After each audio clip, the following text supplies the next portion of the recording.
Diawali dengan memperlihatkan seorang pria lugu tengah berjalan bersama majikannya, kita bisa melihat tatapan matanya sangat polos dan nampak tidak ada apa-apa di sana. Namun ketika kalung anjingnya dibuka oleh sang majikan, pria tersebut langsung menghajar orang-orang di sana dengan sangat membabi buta.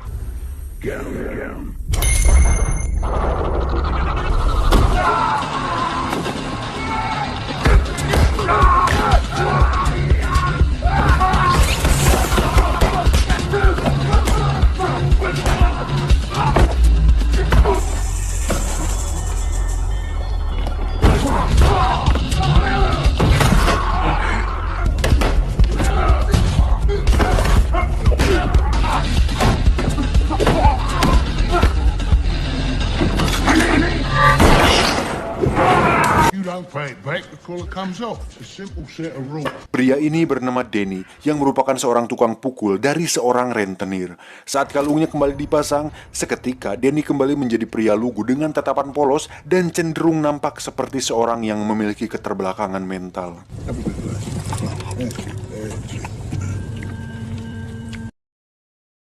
Saat pulang ke base camp, Denny pun diperlakukan layaknya seekor anjing, di mana Denny disuruh untuk masuk ke dalam kandangnya dan memakan makanan anjing. Danny, come on.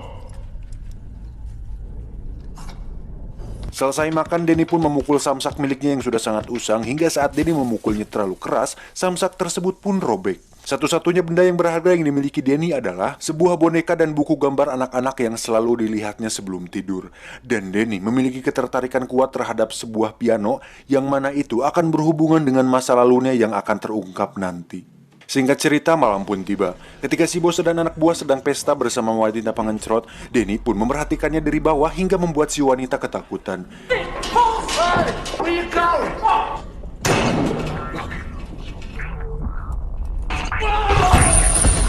Hari-hari pun Denny lalui seperti itu setiap hari, hingga beberapa orang yang sudah mengetahui tentang reputasi Denny memilih untuk mundur dan tidak melawan sama sekali.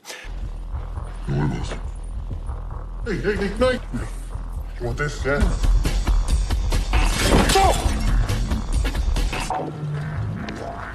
Sampai di sebuah tempat lelang perhiasan, di sana terlihat ada sang pemilik tempat di sana, di mana dia sudah mengetahui tentang bagaimana cara kerja si bos dan Denny, yaitu jika kalungnya tidak dilepas, maka Denny tidak akan bereaksi. Di situ si bos juga mengatakan bahwa untuk menciptakan binatang buas, maka didiklah seseorang dari kecil dan perlakukanlah orang itu layaknya binatang. Dan itulah yang membuat Denny bisa sampai sekarang ini. Hingga saat si pemilik menahan semua orang, Denny pun hanya bisa menyaksikan bosnya dan anak buah teriak tanpa bereaksi apapun.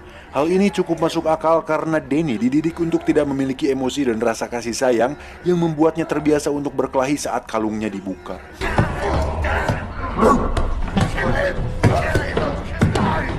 Sementara itu, sang pemilik tempat lelang pun pergi ke ruangan lain untuk menemui para tamu yang ada.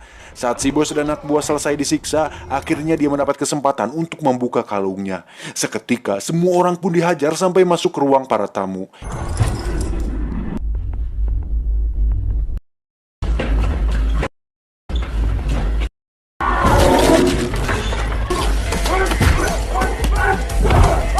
Yang menarik adalah salah satu tamu yang merupakan pemilik tempat gelut ilegal pun memperhatikan Denny dan melihat potensi pada dirinya.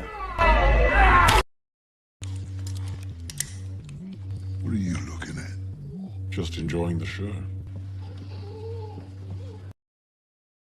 Saat kembali ke base camp, si bos pun memarahi Denny karena dia sama sekali tidak menolong, karena seekor anjing saja akan menolong majikannya saat berada dalam bahaya. Tak ingin membuang waktu, si bos pun pergi menagih ke tempat selanjutnya, di mana tempat tersebut adalah sebuah toko barang-barang antik. Tak ingin melakukan kesalahan yang sama seperti tadi, si bos pun meminta Denny untuk menunggu di luar, dan si bos menjelaskan bahwa ketika lampunya menyala, Denny harus segera masuk ke dalam karena itu adalah tanda sebuah bahaya. Dan di saat si bos terus menjelaskan, perhatian Denny justru teralihkan kepada sebuah piano tua yang berada di sana.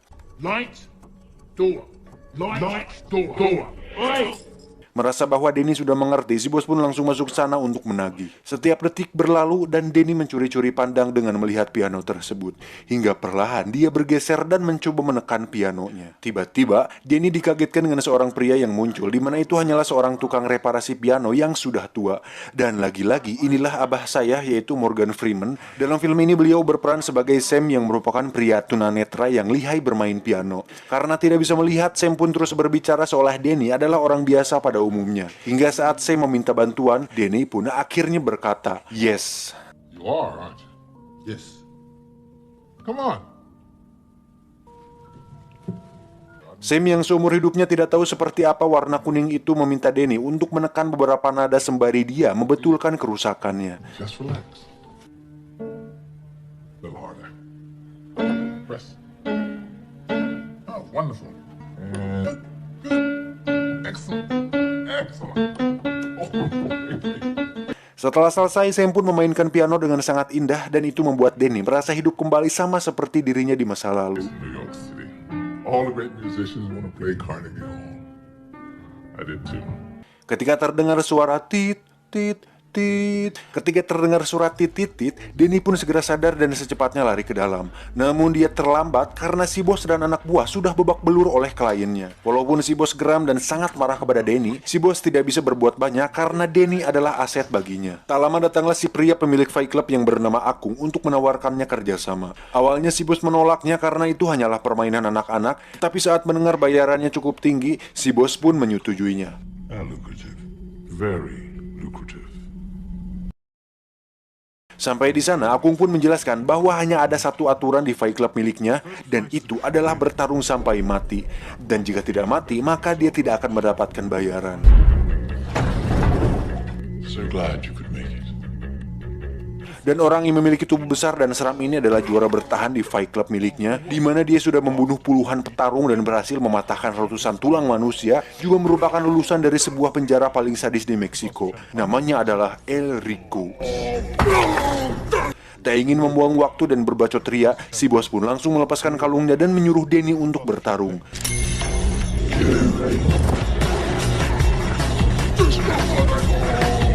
Dan yang mengejutkan adalah sang juara yang bertahan yang sudah membunuh puluhan petarung pun harus mati oleh 3 pukulan biasa yang dilayangkan oleh Denny. Dan permainan pun selesai. Dengan banyak uang yang didapatkannya, si bos pun terlihat sangat senang dan menawarkan Denny sesuatu yang diinginkannya. Dan yang Denny inginkan adalah sebuah piano. I want a piano. I want a piano. Sontak hal tersebut membuat si bos tertawa, namun Denny terus berbicara piano, piano, piano. Tiba-tiba, sebuah truk menabrak mobil mereka hingga terseret puluhan meter dari jalan raya. Tak lama muncullah 3 orang bersenjata berat yang langsung menembaki mobil si bos dan Denny, dan ternyata itu adalah perbuatan si pemilik tempat lelang yang masih memiliki dendam kepada si bos. Dikira sudah tewas, mereka pun pergi. Dan ternyata Denny masih hidup dan hanya terkena peluru di lengannya. Dikira si bos sudah tewas, Denny pun pergi dari sana dan menuju ke tempat barang-barang unik yang tadi, dan masih ada Sam di sana. Who's there?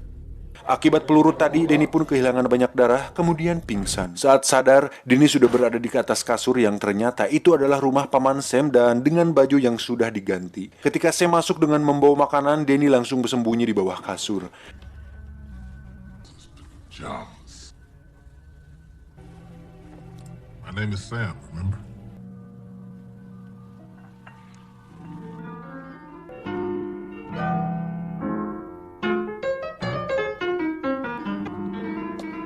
Tak lama datanglah anak tiri dari Sam yang bernama Victoria, dan saat Sam melihatnya dia langsung menutup pintu.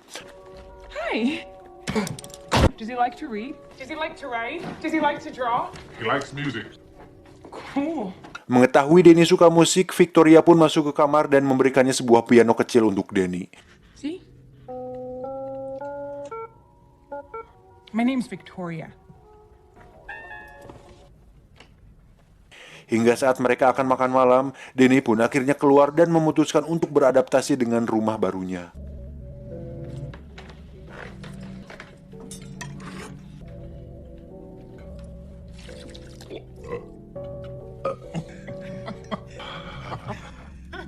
name is Denny. Esok pagi saat Sam akan melepas kalung di leher Denny, dia langsung bereaksi untuk tidak membukanya. You better try to take it off. That same reaction. Selanjutnya, Denny diajak untuk mengikuti aktivitas Sam di mana mereka mengantar Victoria ke sekolah, kemudian pergi ke swalayan untuk belanja bahan makanan di sana. Tiba di rumah, Denny pun melihat beberapa foto di kulkas di mana itu adalah foto Sam dan Victoria, yang ternyata Victoria adalah anak dari temannya sendiri, di mana saat orang tua Victoria meninggal, Sam pun diberi amanah untuk merawatnya. Dan saat Denny ditanya di mana orang tuanya, Denny pun mengatakan bahwa dia tidak ingat di mana mereka. You got family? I don't remember then. Hari-hari setelah itu pun menjadi sangat hangat di mana Denny seperti dilahirkan kembali dan memiliki keluarga baru yang sangat baik kepadanya. Di mana hal itu merupakan hal yang tidak pernah Denny rasakan sebelumnya.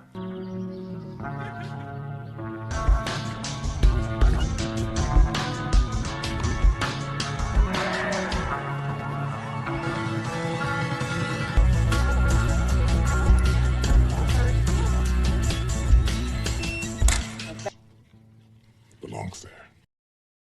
Dan yang menarik, ketika suatu hari saat mereka sedang belanja, tiba-tiba ada beberapa orang berkelahi di sana. Sam yang khawatir dengan keadaan Denny terus berteriak memanggil namanya, dan ternyata Denny sama sekali tidak memperdulikan hal itu. Denny! Sam pun bertanya kepada Denny kenapa dia tidak panik dan tidak bereaksi saat ada orang berkelahi di sekitarnya. Denny pun menjawab bahwa mereka tidak berkelahi dengannya, jadi dia merasa bahwa tidak perlu untuk memperdulikannya. Mendengar hal itu, Sam pun memakluminya karena mungkin itu adalah bagian dari masa lalu dan pribadinya, sehingga dia tidak terlalu memikirkan akan hal itu. Hingga suatu malam saat kedekatan mereka terjalin semakin erat, Victoria pun memutuskan untuk membuka kalung di leher Denny. Awalnya Denny ketakutan dan teringat masa lalunya, namun ketika sudah dilepas, dia akhirnya menjadi seseorang yang baru dan bukan Denny the Dog lagi.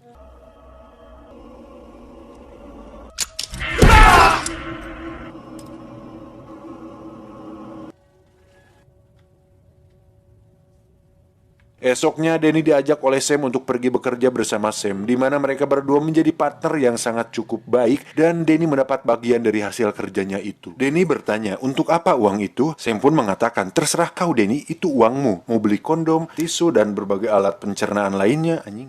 Untuk itu, Denny pun pergi sendirian ke sebuah toko dan membeli beberapa topi yang unyu-unyu untuk diberikan kepada Victoria dan Sam. Hingga saat dia akan pulang, tiba-tiba dia tak sengaja bertemu dengan salah satu anak buah dari si bos. Dia pun mengatakan bahwa si bos ternyata masih hidup dan sedang mencari Denny kemana-mana. Denny pun mengatakan bahwa dia tidak akan kembali karena sudah memiliki keluarga yang baru, namun dia mengancam akan mendatangi keluarga barunya itu jika Denny tidak kembali. Whoa, whoa, whoa, whoa, whoa. You got a new family as well? Would you like that? Wouldn't be too hard to find, what with you shopping here and all. Tiba di markas, si bos pun terlihat sangat senang dengan kembalinya Denny dan ingin agar Denny kembali bersamanya. Tapi sebelum itu, Denny pun mempunyai satu pertanyaan, yaitu di mana ibunya. Question. Did you know my mom? I found you in the street. That was our first collaboration.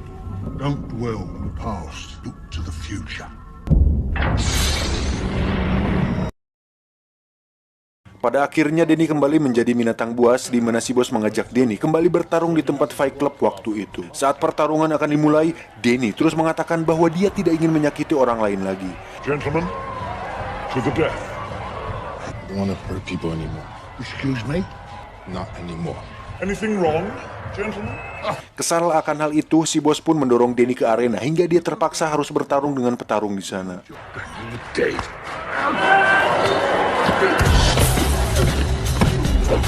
Denny pun hanya bisa menghindar dan bertahan dari lawannya karena dia benar-benar sudah tidak ingin menyakiti orang lain lagi.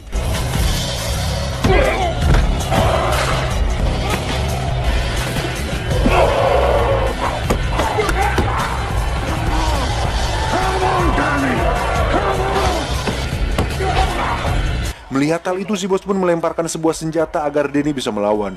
Namun, dia tetap bertahan. Tak ingin permainan terus monoton, si pemilik Fight Club itu pun memutuskan untuk menurunkan 3 petarungnya, sehingga sekarang Denny harus melawan 4 petarung sendirian.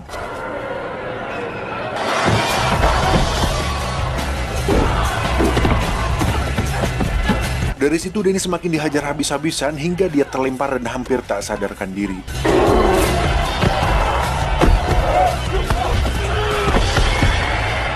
Menyadari situasi ini, akhirnya Denny memutuskan untuk melawan dan here we go, Denny is come back.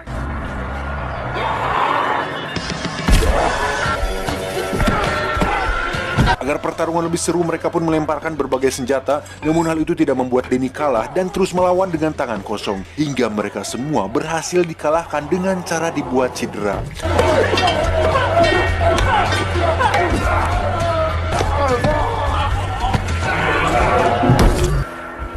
Dan kita masih ingat dengan peraturannya bahwa jika tidak ada yang mati, maka si bos tidak akan mendapatkan uang sepeser pun. Sehingga si bos nekat membunuhnya sendiri dengan pistolnya.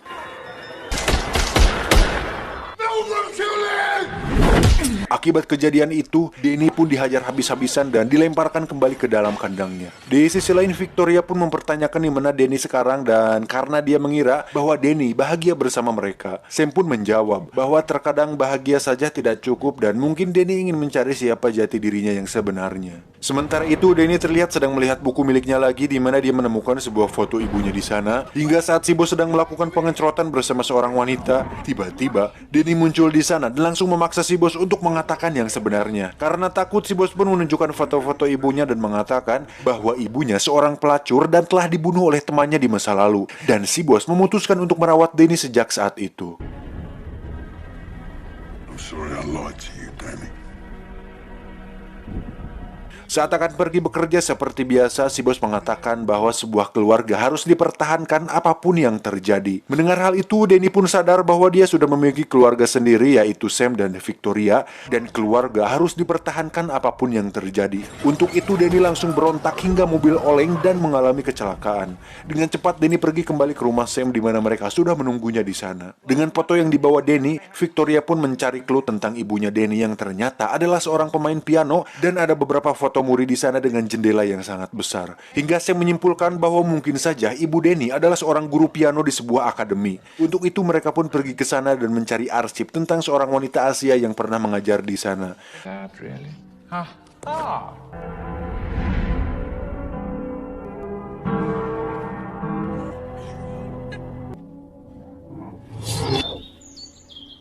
Setelah semua terungkap, akhirnya Denny bisa hidup dengan tenang dan menjalani hidupnya yang baru bersama Sam dan Victoria. Dan cerita pun belum selesai. Dan saat Victoria memainkan not dari kertas milik ibunya, seketika Denny teringat masa lalu bahwa si boslah yang telah membunuh dan memperkosa ibunya. Di mana Denny disuruh untuk bersembunyi di dalam lemari dan menyaksikan langsung kematian sang ibu. Dan yang terjadi kemudian, si bos merawatnya dan menjadikan Denny sebagai anjing peliharaannya.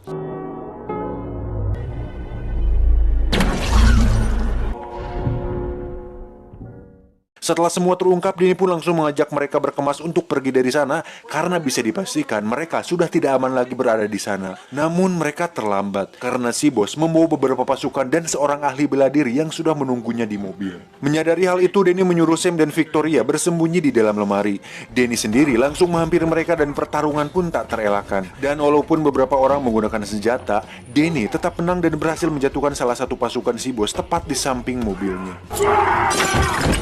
Menyadari bahwa Denny tidak mudah untuk ditangkap, si bos pun menurunkan sang ahli bela diri untuk menangkapnya langsung.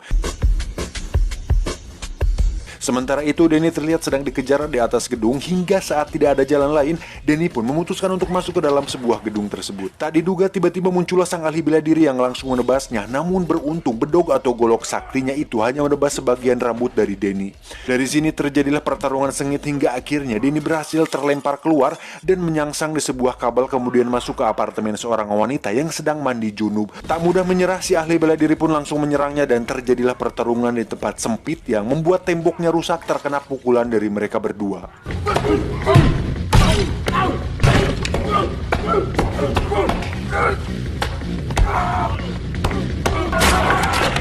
Dan ternyata tanpa golok parantingala suluhnya, si ahli bela diri ternyata tidak sejago yang dibayangkan hingga dia harus terjatuh tepat di atas mobil si bos. Melihat hal itu, si bos langsung turun tangan dan terlihat bahwa anak buahnya berhasil menyebak Denny di sebuah ruangan. Saat Denny memutuskan untuk pergi melalui celah atap, si bos pun menyadari itu dan menyuruh anak buahnya untuk menunggu di sana. Hingga sampailah dia di apartemen milik Sam. Di situ si bos pun merayu dan memujuk Danny untuk kembali. Dan saat si bos akan memasang kembali kalungnya, Danny menahannya dan mengatakan, "Sorry Jing, gue udah punya keluarga baru." Dengan cepat si bos langsung dilumpuhkan hingga saat Danny akan membunuhnya, Sam langsung melarangnya. Alasannya, karena jika Danny membunuhnya, maka dia akan dipenjara dan apa bedanya dengan mereka. Namun saat si bos terus nyerocos untuk memancing kemarahan Danny, Sam pun langsung memukulnya dengan pot bunga agar dia diam. Saat semua selesai, akhirnya Danny pun hidup bahagia bersama Sam dan Victoria. Dan selanjutnya kita akan melihat penampilan Danny di film Wong Fei Hung. Tamat ending yang sangat membagongkan.